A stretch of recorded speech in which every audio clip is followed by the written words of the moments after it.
Eu gostaria de compartilhar um texto de Marcos 16, do verso 9 ao verso de número 18. Marcos 16, de 9 a 18. Os amados irmãos permaneçam sentados. Eu gostaria de ler na Nova Versão Internacional. Diz assim a palavra: Quando Jesus ressuscitou na madrugada do primeiro dia da semana, apareceu primeiramente a Maria Madalena, de quem havia expulsado 7 demônios. Ela foi e contou aos que com ele tinham estado. Eles estavam lamentando e chorando.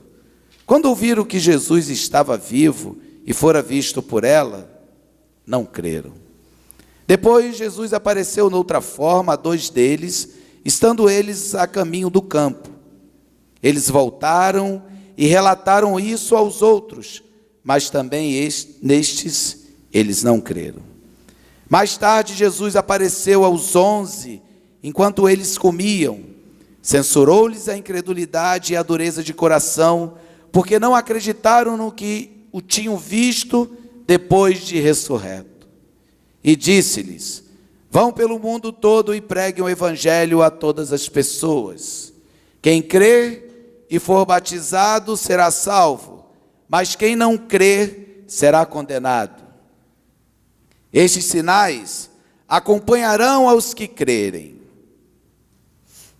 Em meu nome expulsarão demônios. Falarão novas línguas. Pegarão em serpentes. E se beberem algum veneno mortal, não lhes fará mal nenhum. Imporão as mãos sobre os doentes, e estes ficarão curados. Amém? Santo Deus, ilumina-nos, ó Pai, na meditação e na ministração da Tua palavra, com o poder do Teu Espírito. Nós oramos em nome de Cristo Jesus. Amém, Senhor. Meus irmãos, um dia um amigo do trabalho falou assim: olha, foi uma pessoa lá na minha igreja, e ele disse, dando um testemunho, que tinha ficado 9 dias dentro da geladeira, da gaveta do necrotério, porque levou vários disparos de arma de fogo e morreu, e ali foi parar. E depois de 9 dias dentro de uma geladeira do necrotério, ele ressuscitou. Meus amados, eu ouvi aquela história e eu sou sincero que até hoje eu reflito sobre aquilo ali. Porque é exemplo de Jesus Cristo, a ressurreição tem um objetivo. E a primeira pergunta que eu fiz para ele naquele momento, quando do testemunho desse irmão lá na igreja, foi se toda a igreja tinha caído no chão, se toda a igreja tinha chorado, se toda a igreja tinha aceitado Jesus naquela noite, ou se algumas pessoas tinham se manifestado com incredulidade, ou se as pessoas, toda a assistência, toda a igreja tinha saído dali transformada. E ele ficou olhando para a minha cara como assim: por que você está me fazendo essas perguntas? E eu falei para ele: olha, não que eu desacredite, não estou aqui para julgar as pessoas, mas eu sei que tudo que Deus faz, faz com um motivo, faz com um propósito. E a ressurreição, ela é algo que transforma vidas, e da vida, ela concede vida, dá trabalho, ela manifesta poder, ela também gera incredulidade, mas ela movimenta a terra, ela movimenta o mundo, ela faz algo se transformar.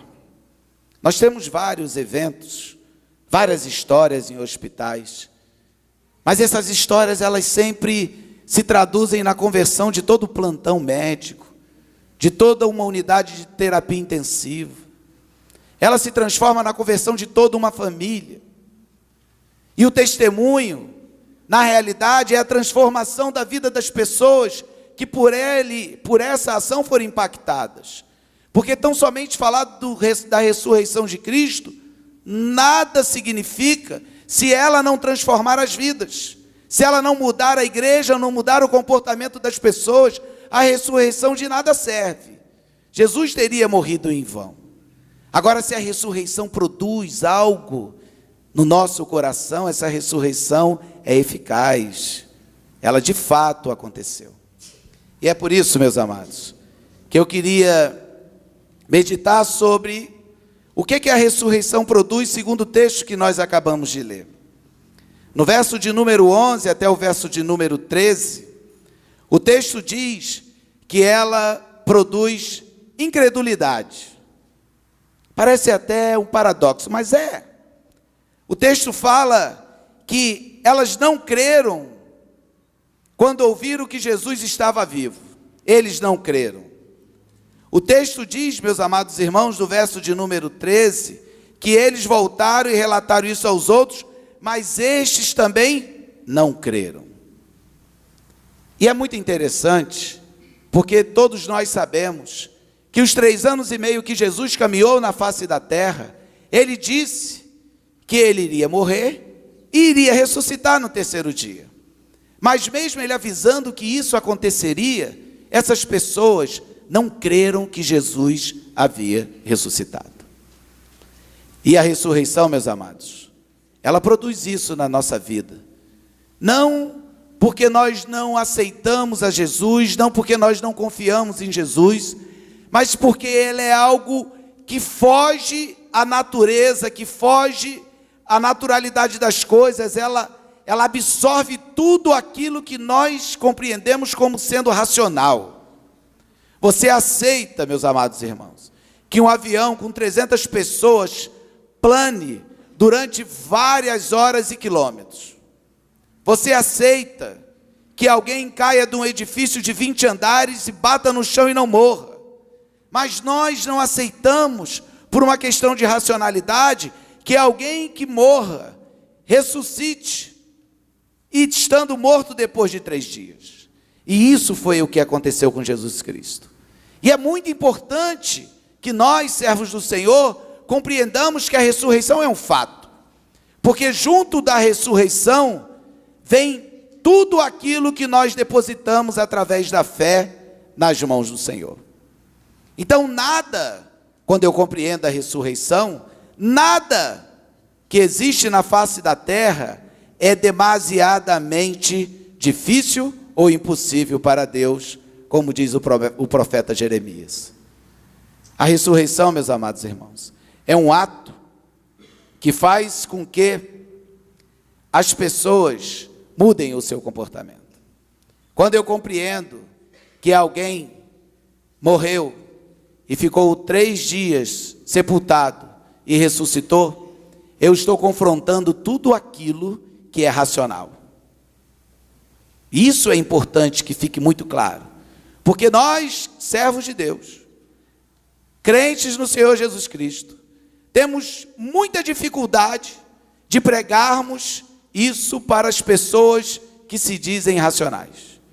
Nós, servos do Senhor Jesus Cristo, liberais alguns, arranjam outras histórias para justificar a ressurreição de Cristo, porque ela foge da racionalidade. Quando nós conversamos isso com pessoas que não ainda aceitaram a Jesus Cristo, muitas das vezes nós fugimos desse discurso, porque ele fala: olha, você é uma pessoa inteligente, como é que você acredita numa conversa dessa?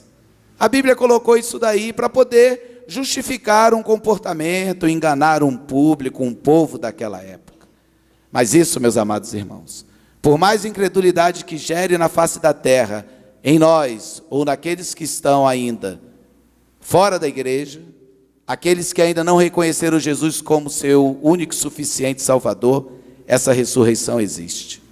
E ela não pode promover incredulidade nas nossas vidas. Apesar de ser normal, porque aquelas mulheres e aqueles homens que estavam ali orando, chorando, sofrendo pela morte de Cristo, e tendo sido alertado que ele ressuscitaria, ela precisa ser aceita, e ser aceita pela fé. Eu creio que o meu Jesus vive. Você crê que o teu Jesus vive. E isso precisa ser proclamado. O nosso Deus não está morto.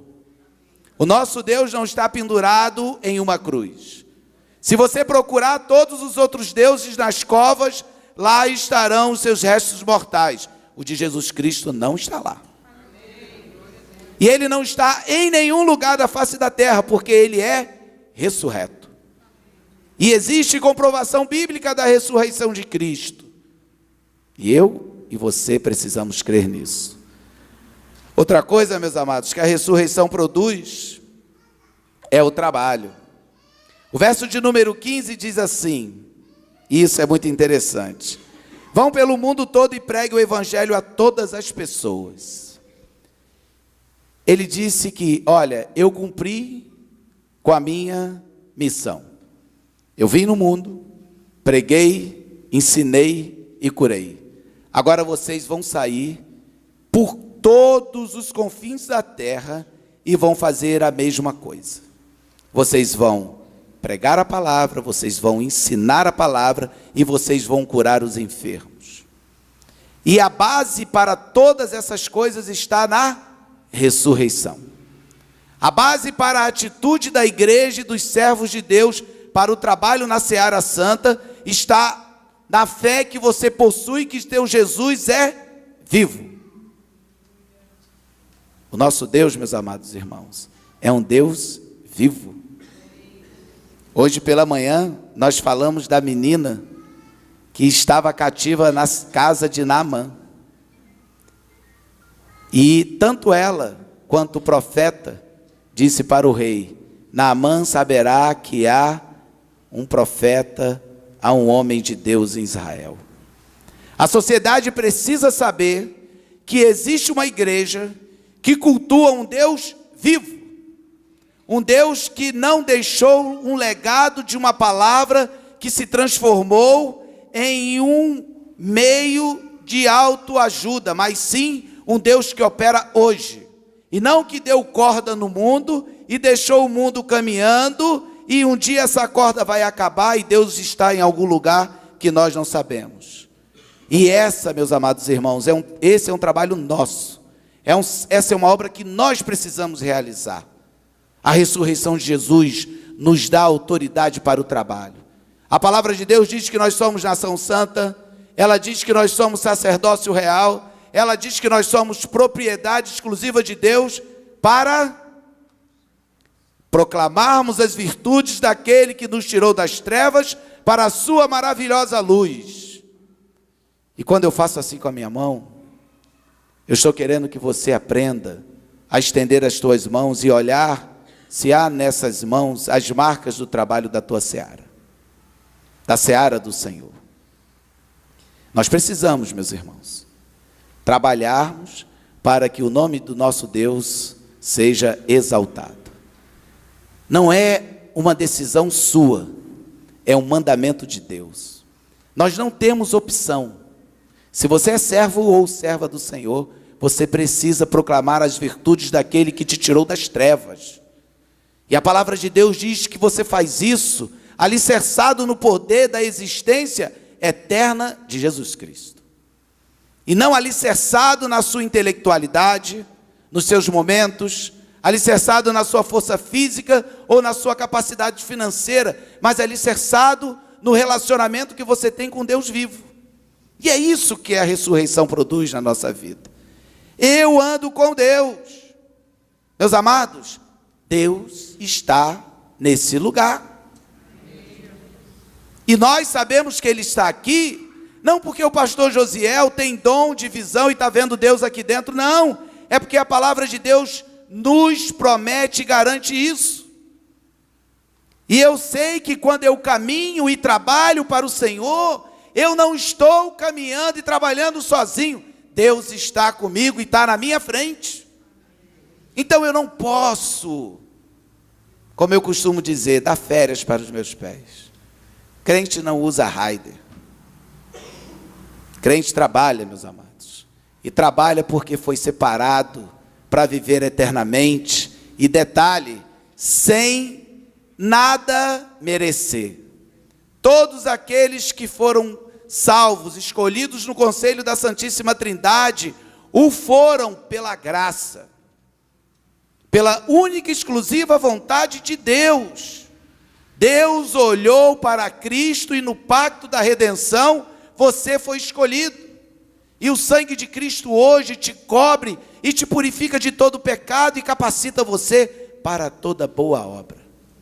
Não importa, meus amados, não importa o quão tímido, o quão acanhado, o quão eu seja inserido socialmente, mas a minha vida, nas mãos do Senhor, produz efeitos nessa seara que eu sozinho jamais conseguiria produzir. Outra coisa, meus amados, que a ressurreição produz na nossa vida, é vida.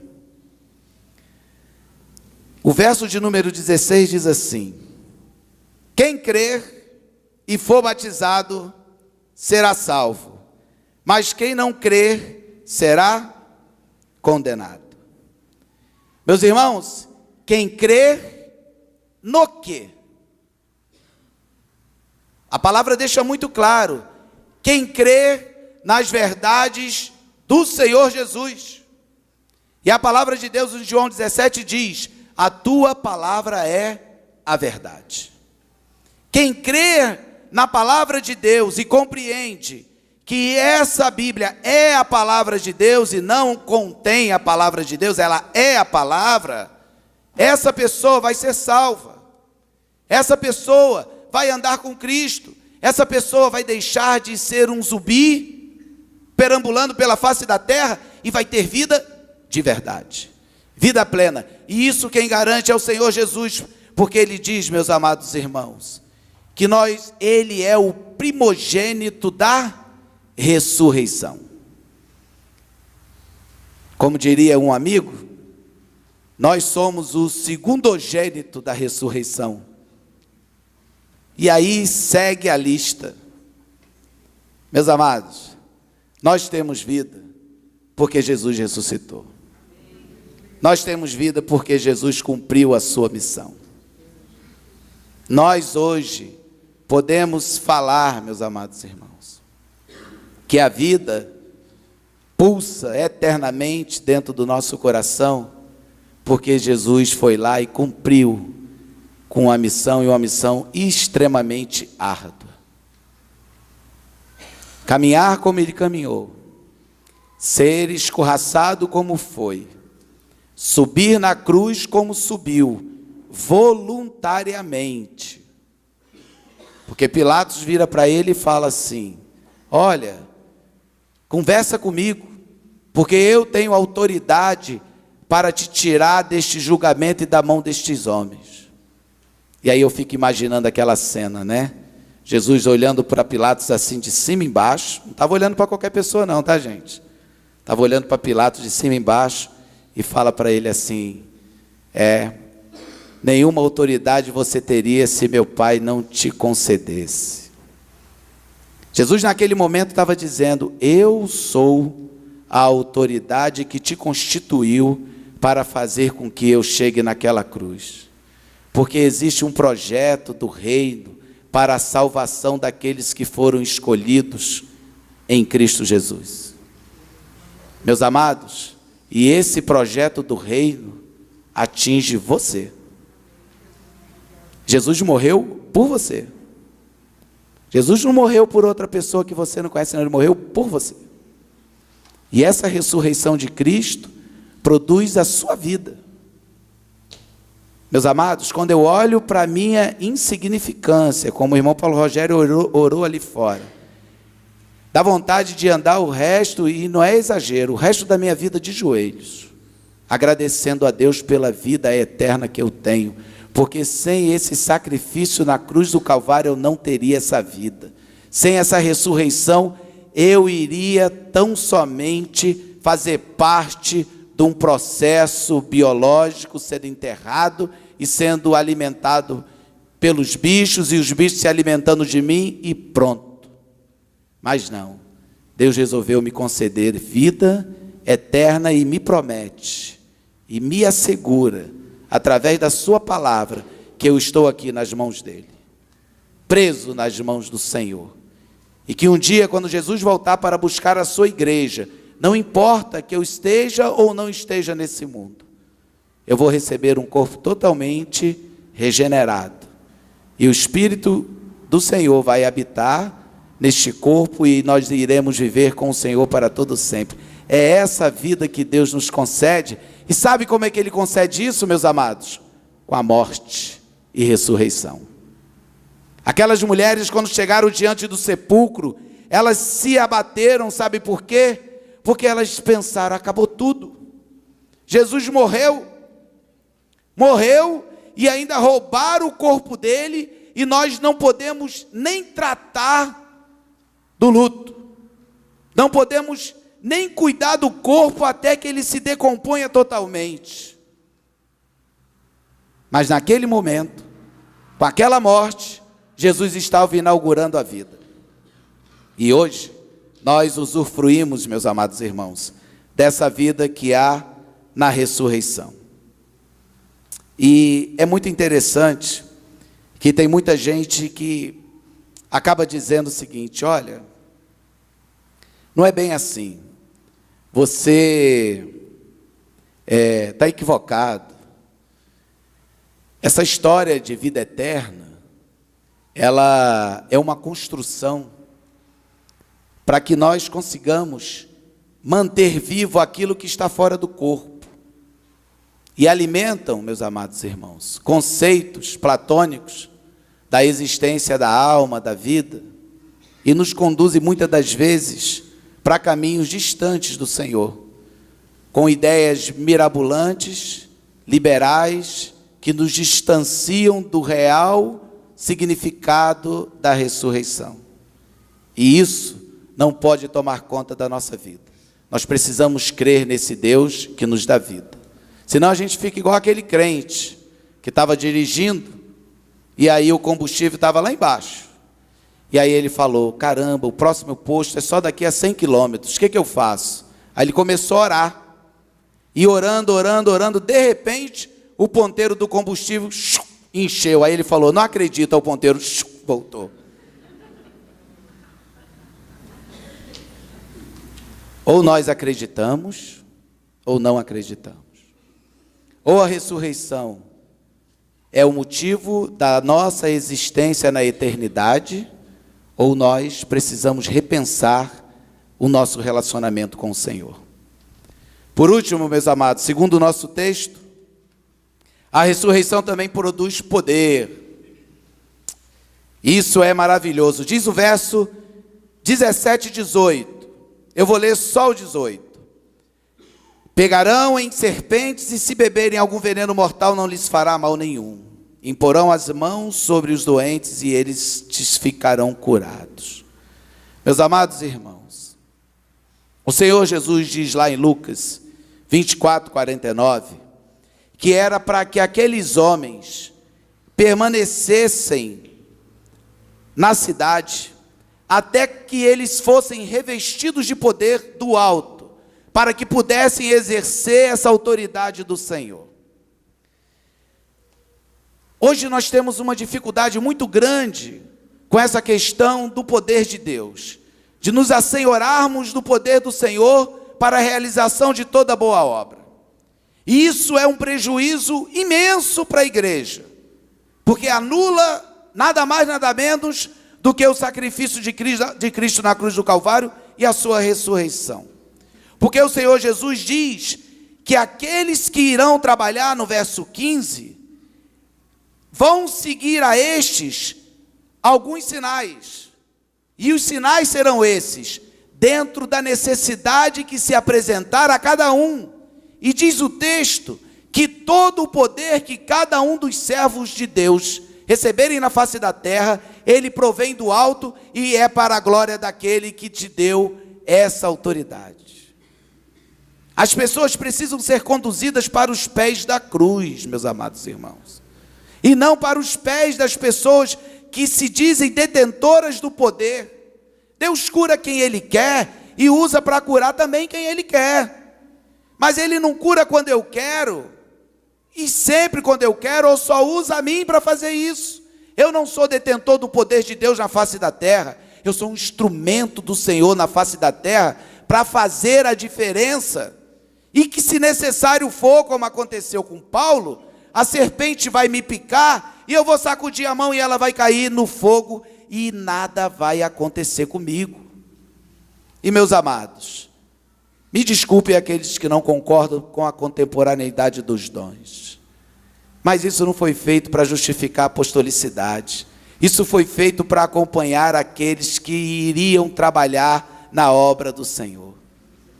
Eu conheço inúmeras pessoas que estão trabalhando em países afetados pelo ebola, afetados por doenças de malária e por tantas outras enfermidades, e essas pessoas entram naqueles espaços, ficam ali 1, 2, 3, 4 anos, e elas, meus amados irmãos, não são afetadas com essas enfermidades. Está se cumprindo, e sempre se cumpriu, a manifestação do poder de Deus na vida daqueles que os servem.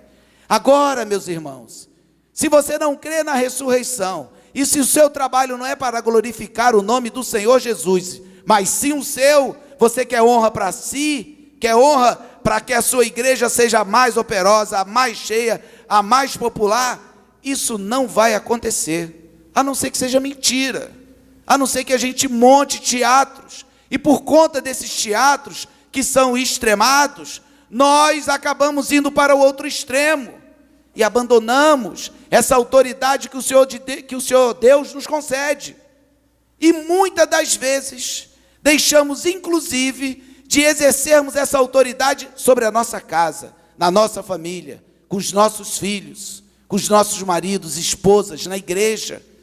Quantos estão enfermos? E a palavra de Deus nos diz, se alguém está enfermo, chame os presbíteros da igreja, unja com óleo, a oração da fé vai sarar. Ou nós nos assenhoramos, meus amados irmãos, desse poder de Deus, ou a ressurreição, ela é capenga nos nossos corações, porque o Senhor Jesus vive, e é Ele que vai promover, meus amados, esse poder no meio da igreja. Quando o Senhor anda no meio da igreja, quando o Senhor cura, quando o Senhor liberta, quando o Senhor salva, quando o Senhor transforma, é Ele que está fazendo isso. O pastor pode usar aqui um conhecimento extraordinário do seu vocabulário, do seu vernáculo, com palavras eruditas ao extremo, mas todas elas vão chegar aos ouvidos de Deus, através de gemidos inexprimíveis do Espírito Santo, e elas só irão atingir o seu coração, se Deus assim o desejar. Então nós só somos curados das nossas dores, das nossas lutas, segundo a vontade de Deus, mas Deus quer usar você, e para que Deus te use, você precisa crer. Se você não crê, como é que Deus vai te usar? Aquele que pede, não crendo, como é que Deus vai operar? Eu conheço uma história, que é bem interessante. Um pastor se mudou por uma cidade no interior de Minas, e essa cidade era coordenada por um padre. E quando ele mudou para a cidade, ele foi exortado a ficar meio quietinho, porque senão o padre poderia complicar a vida dele. E meus amados, esse pastor resolveu fazer, foi culto público na praça. E ele começou a pregar em praça pública. E pregar que Deus tem poder. E foi falando que Deus tinha poder, e que Deus curava, e que Deus libertava, e as pessoas foram se achegando a ele, se achegando àqueles cultos dominicais, e o padre fez diversas visitas, mas ele não mudava o seu comportamento. Certo dia, teve uma grande chuva na cidade. O padre, nada bobo, junto com um delegado também lá da cidade, resolveu fazer uma visita para o pastor, e na frente das pessoas, porque estava inundando tudo, ele falou: olha, o Deus que você prega não tem poder? Ele falou: tem. Então esse Deus pode impedir que a cidade seja devastada por essa inundação? Aí o pastor estava na porta da casa, tremeu nas bases, aí a mulher dele deu um cutucão nele, falou: você não acredita não, rapaz? Pode? Aí ele: pode. Aí ele falou: então você tem até hoje à noite, para que essa inundação seja estancada. E aí eles foram embora e o pastor ficou lá, e agora? Né? E começou a orar. E joelho no chão, e oração, e a janela aberta, e ele olhava aqui, e o olho ali na janela, e nada da chuva parar, e nada do rio parar de crescer, e nada do rio parar de querer transbordar, e ele orando, e a noite foi chegando, e a madrugada surgiu, e ele não aguentou, caiu exausto, puf, dormiu. No outro dia, ele amanheceu com a porta sendo quase arrombada, com o delegado, com o padre, com todo mundo convertido. Meus amados, a montanha que separava o rio da cidade não foi transposta de lugar como o pastor pedia, mas o rio, devido à grande quantidade de água, mudou o seu curso e atravessou para o outro lado da montanha e não atingiu a cidade. Deus age como Ele quer. E você precisa crer nisso. Deus tem poder para transformar coisas que você imagina serem impossíveis. E esse é o objetivo da ressurreição. A ressurreição produz, meus amados irmãos, toda essa sorte de incredulidade. Mas nós somos servos do Senhor. Essa ressurreição vai te levar ao trabalho, vai te levar à vida e vai te levar a conhecer o poder de Deus. E se você nessa noite crê que o Senhor Jesus é ressurreto dentre os mortos, essa mesa aqui é sua.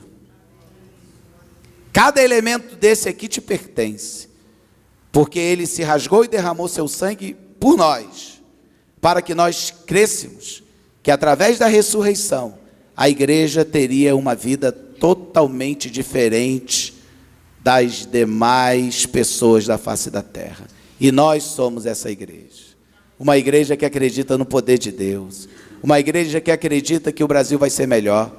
Uma igreja que acredita que as pessoas irão melhorar. Uma igreja que não é fatalista e não se entrega diante das dificuldades. Uma igreja que crê e caminha com um Deus que é todo poderoso. Nós somos essa igreja. E se você crê nesse Jesus amado, nesse Jesus que ressuscitou dentre os mortos, você vai rememorar nessa noite o sacrifício que Ele fez naquela cruz. E rememorando esse sacrifício, você renova essa aliança com Deus. Por isso, meus irmãos, eu quero convidar você a curvar sua cabeça, fazer uma oração, agradecendo ao Senhor por esses momentos que nós buscamos em sua palavra compreender os aspectos da ressurreição de Cristo.